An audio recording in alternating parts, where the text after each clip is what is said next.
Welcome back, everybody. I know I said I wasn't going to make any more videos, but inspiration struck, and here we are. So the last few videos were focused on building a basic craft and then just flying it into orbit and all the fun things that you have to do to make that happen. But I didn't really stop to talk about what a rocket ship or a spacecraft needs. So that's what this video is going to be about. It's going to be about the basic components of a craft in Kerbal Space Program. And then later on we'll go into a bit more of a deep dive on the different options available to you. So we're going to start in the VAB, and I'm running sandbox mode here, so I have all the parts available, which is a lot of fun. And in some ways it's a great way to learn the game. You can kind of see what's possible, and then when you have an idea of how things work, you can head back to career mode or science mode and then unlock the tech tree and fly all those missions. So I'll just quickly build a craft that we've all seen before. We have our command pod, our parachute, and we will use our little, the flea, the solid rocket booster. So we remember this from the first video. And what are its components? Well, we have three of them. We have a command pod, we have a parachute, and we have our source of propulsion. So what do these things give us? Well, our command pod is where our Kerbal sits, and it's also where all the control and for the ship happens. How does it do that? Well, reaction wheels. So the reaction wheels are devices that are real-life devices that are used in the space station, the space shuttle, and other space vehicles. And essentially they're gyroscopes. And by applying force on a gyroscope that's spinning, it creates a torque. And that torque can be used to spin and orient the ship. In real life, they're not nearly as effective as they are in Kerbal Space Program, but we'll take it. It's basically a free way of orienting your spacecraft. So that's all contained within the command pod, but it has its limitations. So wheel authority 100%, but the size of the wheels matter. So a small pod is going to have small reaction wheels, which means it's only going to be able to move a small amount of weight. So once you start getting to bigger ships, you might need to add extra. So that's what's contained within the pod. Also contained within the pod is the electricity that you need to operate the reaction wheels and operate other things like communications, which we can get into in another video. But for now, we know that the command pod is the essential root of the ship, because that's where our Kerbal sits, and that's where the life support is, and that's where our control of the vehicle and the reaction wheels is, and our electricity. So that's the start. The survivability element is the parachute. We need a parachute to land. And then propulsion element, in this case, is the solid fuel booster. So that's the very, very basics of building a ship. We need somewhere for a Kerbal to sit and something to control the craft. We need an engine and propulsion to get the craft going, and then if we have a Kerbal inside and we really want it to survive, or if we don't have a Kerbal in it and we still want the craft to survive, we're going to need some way of returning it gently to Earth, and that's what the parachute's for. So I'll get rid of this guy and I'll show you a different craft that I've built recently. This is the stick. Boom, look at that. So what does the stick have? The stick has a command pod, a parachute. The stick also has a heat shield. And the heat shield enables the command pod to survive faster re-entries from higher orbits. It also has a decoupler, which helps it separate from the rest of the craft, because we don't want to be bringing all of this stuff back to to Earth with us. We'll be dropping this stuff as we go. Our first stage is an enormous solid rocket booster. This one with some fins, because it doesn't have the solid rocket booster doesn't have any vectoring, so we need something to steer the rocket. And like I said before, the bigger the craft, the bigger the reaction wheels you're going to need. This little thing, the little command pod, won't be able to steer this rocket on its own, so that's why we have to add fins.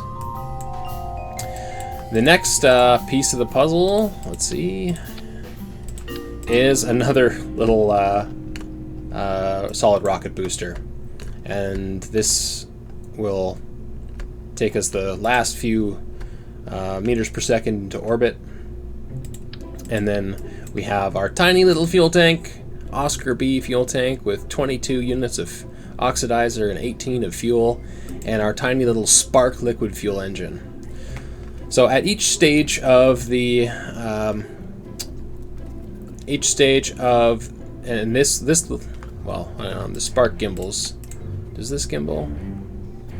No, the solid rocket. This solid rocket motor doesn't gimbal, so it doesn't steer.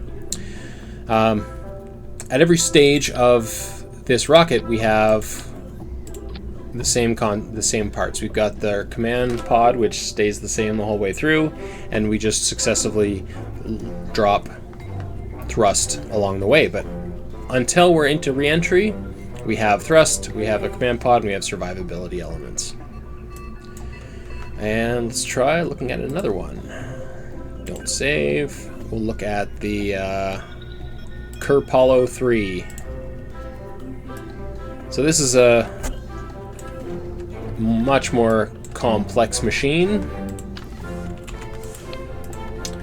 What do we have? We have solid rocket boosters on the side, we have liquid-fueled engines and a liquid-fueled core, we have some fins for steering, we have decouplers, we have multiple stages. We actually have 2 spacecraft in here. We have our main command pod, but then we have our moon lander down here. So this is an example of, the more it's one of the more moderately complex machines you can make in this game. The idea with this is that you'd launch up, you'd use up all these solid rocket boosters, you'd carry on with the main core, and then eventually you'd have your upper stage, which pushes you into orbit. And then once you're in orbit, the command pod would separate, turn around, and dock with the lander, and then these two would turn around and head off to the moon, and then go down and land. So in order to do that, we need a few more things than in previous machines that we've seen. So to control and to steer the craft and to move forward and backwards, to do the fine control we need to dock these 2 spacecraft, we have to use what's called RCS thrusters. And those are found in the command and control. So RCS thruster blocks, these little guys are our ticket to control, like fine control in space. Not just orientation, but you can translate by shifting right, shifting left, up, down, forward, backwards, without using your main engine, without turning the ship around all the time. So that really helps us do the fine controls we need to dock with other spacecraft. What else do we have? We have communications. Right here. Oops. Probably shouldn't have grabbed that. Mess with it. We have a Communotron 16S, antenna rating 500K. So this is an antenna. It allows communication between the command or the tracking station and the pod. And if you have remotely operated vehicles, you're not going to have a pilot on board to do the steering. So you're going to have to do the steering from the Kerbal Space Center, which means you're going to need to communicate. Also, if you want to send science reports back from space to the Kerbin without landing, you're going to need a antenna to transmit that science.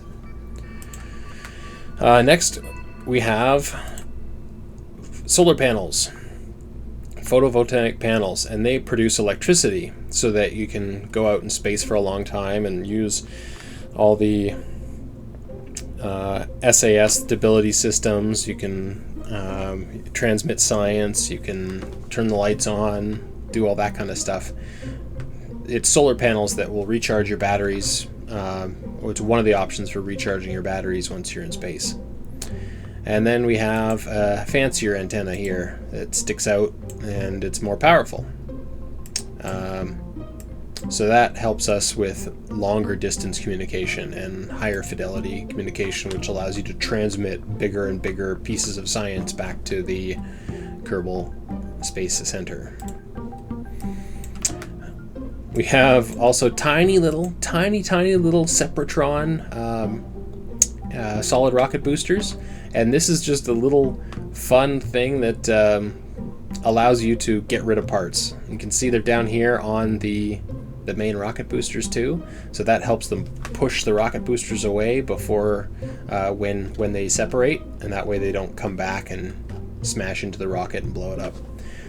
These little guys are there to push this disc out of the way. I'm sure there's a better way of connecting all this so I wouldn't need this, but I couldn't figure it out in time, so this is where we're at, and it's fun. Down here on the lander, we have landing legs. Start extended, start retracted. So these are shock absorbers. They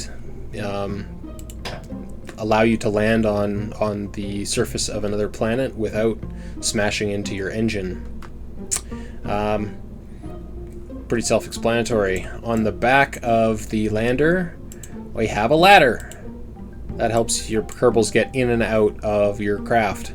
It's a very common trope in Kerbal Space Program that you'll get all the way to a distant planet, land there successfully, you'll be super happy, get out, and you realize you forgot the ladder. You didn't add a ladder to your lander, and now your Kerbals have no way of getting back into your lander to get back off the surface, and you've stranded your Kerbals because you forgot the ladder. And then the final thing that we haven't really seen on this rocket is a remote guidance unit.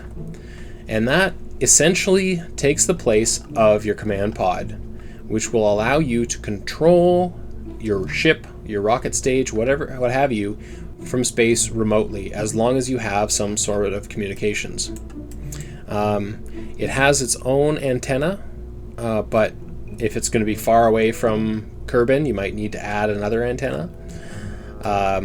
And that is really useful because sometimes you'll have to use up a stage and it won't come back to Kerbin. It'll be in orbit already, and you want to deorbit it so it declutters the space. Or maybe you have another use for it. Maybe it's going to go fly off and dock with something else, and so you'll need to control it. And that's where remote guidance units come in. So I'll post a video of me flying this rocket to the moon and back as well. It'll be sped up, hopefully, if Clipchamp allows me to. And that'll hopefully whet your appetite for more Kerbal Space Program. Thanks for watching.